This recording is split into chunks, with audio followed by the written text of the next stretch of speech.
Jadi bersama saya hari ini, saya nak menjemput dua orang yang akan bercakap bersama kita dalam panel ya. Jadi malang sekali Menteri kita, Menteri Belia dan Sukan YB Encik Khairy Jamaluddin tak dapat bersama kita, tapi tak apa. Kita ada dua orang lagi untuk berkongsi pengalaman mereka dengan kita. Kita ada bersama kita Exco Majlis Belia Malaysia iaitu Encik Rizan Hassan.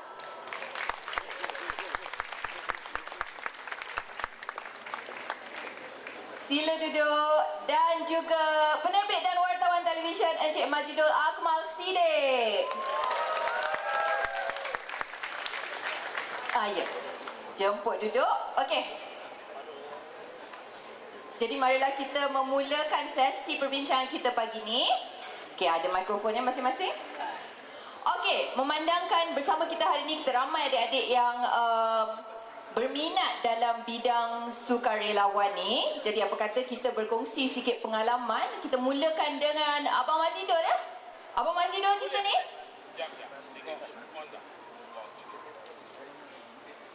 Tolong onkan mic ya.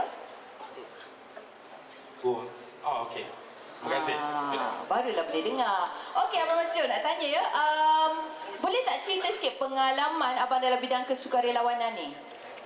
Assalamualaikum warahmatullahi wabarakatuh. Saya tahu Pak yang hormat. Ini anak-anak dan adik-adik ni ya. Adik-adik lah. Ramai panggil saya pakcik, tapi saya boleh panggil abang pun tak apa. Saya pun tak makan lagi. Kan, sama je kita sebenarnya. Nanti kita makan. Baik, sebenarnya saya ni tidaklah sehebat saudara Rizan Hassan. Ya, dan tak sehebat anda-anda semua yang menjadi sukarelawan. Ya. Bagilah tepukan pada diri sendiri. Saya rasa itu satu fakta yang kita kongsikan. Bila saya sebenarnya bukanlah orang yang pergi ke Gaza, orang yang pergi ke negara-negara luar bersama dengan kumpulan. Saya sebenarnya adalah seorang blogger dan saya menjalankan kerja saya dengan secara sukarela. Walaupun ada waktunya nyawa saya terancam, orang benci, tak semua orang benci. Ada juga orang yang sayang. Contohnya baru ni ada orang datang berjumpa dengan saya mengatakan bahawa mereka tertipu kerana mengerjakan pakej umrah dan melakukannya dengan sebuah syarikat yang tidak berdaftar. Dalam mazidulakmal.com saya tengah masih lagi berusaha membantu mereka. Uang yang terbabit ini sebenarnya 6 juta ringgit, bukan sikit. Dan yang lebih malang lagi sebenarnya, saudara-saudari sekalian, mereka yang tertipu ni bukan orang-orang yang kaya macam anda yang di depan ni. Mereka yang membayar 4,550 untuk mengerjakan umrah ini adalah makcik dari Selama yang bekerja bertungkus-lumus sebagai seorang penoreh getah.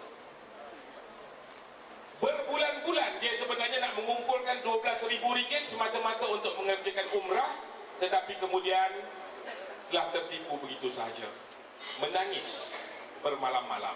Jadi saya secara sukarela, seorang diri berjuang. Memang tak ada orang bayar, tapi bukan semua apa yang kita lakukan dalam dunia ini harus dibayar dengan wang ringgit. Selagi kita ikhlas, saudara-saudari sekalian, selagi itulah perjuangan kita akan kukuh landasan. Itu contoh. Ya betul lah. Kerja sukarelawan ni tak semestinya kita dengan mana-mana yayasan atau persatuan kan.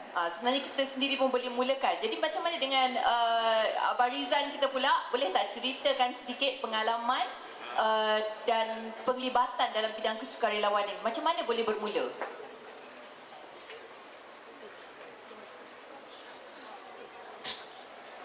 Ya, Assalamualaikum warahmatullahi taala wabarakatuh. Salam satu Belia, satu Malaysia.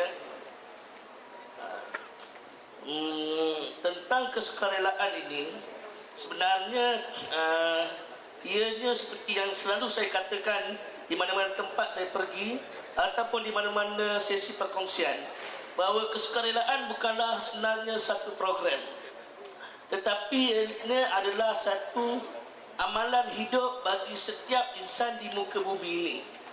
Maknanya tanpa ada batasan agama, warna kulit, bangsa sekalipun, ianya memang telah ada dalam diri setiap insan.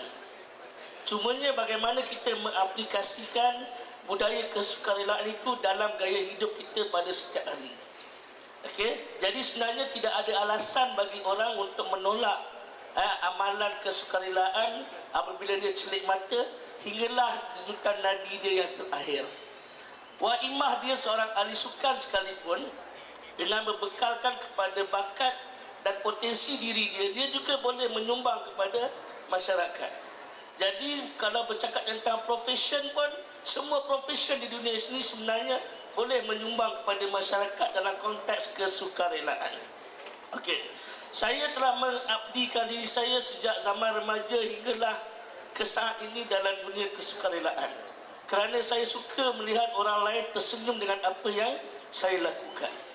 Okey, pertama sekali yang saya terjebak dengan dunia kesukarelaan ini ialah di zaman saya ketika sekolah rendah lagi, apabila guru pendidikan jasmani membariskan semua anak muridnya dari hujung padang ke hujung padang sebelum memulakan aktiviti pendidikan jasmani, di mana kami kena kutip sampah dari hujung padang ke hujung padang. Dan itu sebenarnya proses pendidikan bagaimana untuk menjadi seorang sukarelawan yang mencintai alam sekitar, kebersihan dan sebagainya. Saya tak tahu lah sekarang ada lagi ke tak dan situasi macam tu. Tapi itulah ketika zaman saya, dan saya percaya yang saya katakan dengan saya memang melalui proses pendidikan sebegitu, di mana kita dididik kutip sampah sebelum perhimpunan dan sebagainya. Saya percaya old-timer macam Tik Ho ni, sahabat saya pun mesti bersetuju. Ni semua otai-otai untuk mengatur adik-adik ni sebelah kiri saya ni, otai-otai dalam bidang kesukarelaan ni. Okey, saya yakin mereka juga bersetuju dengan saya bahawa proses untuk menjadi seorang sukarelawan ini ianya datang daripada pendidikan. Sama ada ia datang dari rumah maupun dari sekolah. Jadi kalau nak kata kesukarelaan ini semata-mata kerana kita minat pun tidak juga. Sebab semua orang perlu ada sikap untuk menyertai agama, bangsa dan negara dalam konteks kesukarelaan. Jadi artinya kalau kita benar-benar seorang sukarelawan, kita tak menunggu untuk orang beri bayaran ataupun apa-apa pampasan yang lumayan pun, kita memang akan buat apa-apa kerja yang memerlukan bantuan kita. Sukarelawan yang sejati ialah memberilah sebanyak-banyaknya, bukan menerima sebanyak-banyaknya. Pina, saya nak tambah sikit. Sebenarnya bila kita cakap pasal sukarela ni di kampung-kampung, di desa-desa, ya, ayah kita dulu, datuk kita dulu dah lama jadi orang yang menjalankan kerja sukarela. Tapi tak adalah dipanggil sukarelawan, dipanggil gotong royong. Kan? Dulu-dulu, saudara sekalian, bila ada di kampung-kampung orang kata jomlah kita gotong royong sebab anak Pak Cik Hassan tu nak nikah. Ya, tak adalah pemuda-pemudi macam anda semua minta duit. Pak Cik Hassan sejam bolehlah bayar RM19.95, tak ada kan? Sekarang ni pun di taman-taman pun kadang-kadang kita berjumpa, kita pun buat kerja secara sukarela kerana tidak ada imbuhan yang diterima. Kan? Sebab kita membuat perkara ini dengan hati yang tulus dan ikhlas. Kalau orang-orang yang di sebelah kiri saya ni tak ada ketulusan hati, tak bilanya dia orang nak membuat kerja free. Right? Di Malaysia ni cakap free, semua orang nak barang free. Tapi kalau nak kata kita buat kerja free percuma, macam-macam lah. Ada yang tak nak buat tapi mengutuk pun ada. Rizal, sambung sikit. Kalau tak boleh bagi puji, jangan keji. Kalau tak boleh bagi suka, jangan bagi duka. Dan kalau tak boleh bagi manfaat, jangan bagi mudarat. Itu saya tujukan kepada mereka yang melihat orang yang melakukan kerja sukarela ni sebagai sesuatu yang kadang-kadang membuang masa, kadang-kadang lebih-lebih kalau kegiatan membabitkan belia ni yang selalu terlibat dengan kerja kesukarelaan yang gila-gila. Sebab belia ni dengan perkataan gila dia tak boleh pisahkan. Best lah gila siot kan, memang gila lah kan orang belia ni kan. Cuma mungkin pegawai Kementerian Belia taklah gila macam golongan belia ni.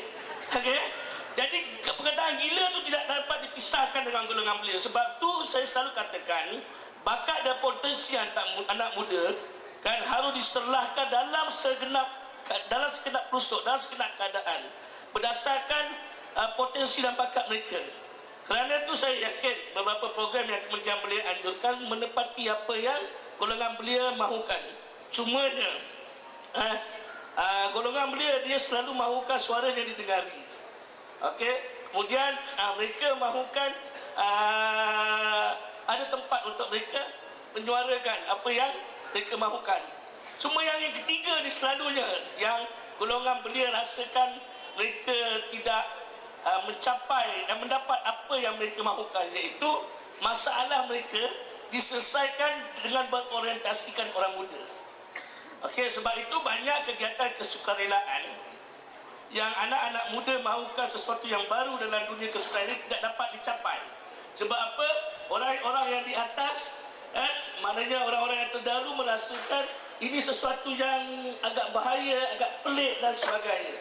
Contohnya, kalau adik-adik kita di usia 18, 19 tahun nak pergi ke tempat gempa bumi, contohnya bahaya. tak boleh. Bahaya, jangan, nanti mati. Nanti mati. Dan kekangan itu selalu datang daripada rumah. Okey, kerana sayangnya ibu bapa yang tinggi terhadap anak mereka. Tetapi kalau dilihat bahawa ini adalah satu peluang untuk anak mereka menyumbang kepada negara, saya percaya kan segala-galanya yang ada dilakukan, yang anak-anak muda lakukan adalah berpaksikan kecintaan dan terlalu tinggi kepada negara. Itulah dia. Sebenarnya anak-anak muda ni memang banyak tenaga dan juga banyak idea. Tapi salah satu masalah yang saya rasalah daripada pemerhatian saya, ramai anak-anak muda yang bila diorang nak buat kerja sukarelawan ni, diorang mendapat tentangan daripada ibu bapa. Ibu bapa mesti cakap, buat apa nak buat kerja ni, orang tak bayar pun. Buang masa, buang tenaga, apa benda ni. Kalau cakap dekat bakal majikan nanti, oh saya buat kerja sukarela ni, adakah bakal majikan tu akan rasa, oh bagus awak buat ni ya, saya nak ambil lah awak bekerja dengan saya. Jadi maknanya ibu bapa tak nampak nilai pada kerja-kerja kesukarelawanan tu. Jadi macam mana kita nak sebagai anak muda lah, macam mana mereka boleh convince ataupun yakinkan ibu bapa bahawa kerja ni adalah sesuatu yang bernilai dan sesuatu yang bermanfaat dan it's worth your time doing it. Beritahulah kepada ayah. Ayah, saya tahu ayah ni seorang yang kuat pergi masjid, kan? Saya tahu ayah lah antara orang yang kalau kenduri kendara di masjid, di surau, di mana saja rumah ibadah contohnya, ayah lah menjadi tonggak dan juga orang yang menjadi harapan. Ayah lah yang tentukan nasi itu dah masak. Itu semua adalah kerja sukarela ya. Bagi tahu ibu. Ibu selain daripada ibu ada mesyuarat tingkap setiap hari di rumah kita, kan? Ibu jugalah antara orang yang selalu bagi tahu, jomlah kita buat kelas menjahit. Saya kagum dengan ibu sebenarnya. Sebab semua tu sukarela ibu. Jadi benarkanlah saya sebagai anak muda yang comel macam ibu, kan? Ibu ni kadang-kadang kita puji selalu. Untuk saya menimba pengetahuan, untuk saya menimba pengetahuan bagaimana sebenarnya untuk bergaul dengan orang. Saya hargai apa yang ibu buat, saya hargai apa yang ayah buat. Izinkanlah saya untuk melakukan apa yang ayah dan ibu selama ni dah buat lama dah sebenarnya. Dan kalau kita terangkan baik-baik, saudara-saudara sekalian, komunikasi yang efektif, InsyaAllah mereka percaya. Kalau dia kata bahaya Fidah tapi kalau macam Fidah ni dah banyak dah tempat dia pergi kan. Jadi kalau mak dia pun kata saya nak pergilah pergi kan. Tapi mungkin ada antara anda ni yang masih muda, yang tak pernah melangkah keluar rumah jauh, orang tua akan risau kan. Tapi kalau kita bagi tahu Hanim pergi, Julia pergi, Shima pergi, tapi jangan cakap nama lelaki, nanti cakap kau pergi dengan lelaki ya. Tapi cakaplah yang lelaki itu pun ada Ustaz Nazmi, kan? Imam Masjid Sungai Besi pun, kan? Nama dia Ustaz Rahim pun pergi, kan? Alhamdulillah ibu percaya. Tapi bila diberikan kepercayaan tu, cukup, kan? Sebab kita nak buat kerja yang baik untuk bantu orang supaya orang berada dalam keadaan yang lebih baik. Dan insya-Allah benda-benda macam ni akan direstui. Sebelum Rizal bercakap, saya nak bagi tahu Umur saya 46. Saya pun hidup ni mungkin kerana doa orang saja, saudara-saudari sekalian. Banyak dah macam-macam yang terjadi dalam hidup saya. Tetapi insya-Allah apabila kita membantu orang, walaupun bukan orang yang kita bantu tu tolong kita balik, ada orang lain yang terbuka hati untuk membantu kita bila kita berada dalam keadaan yang susah.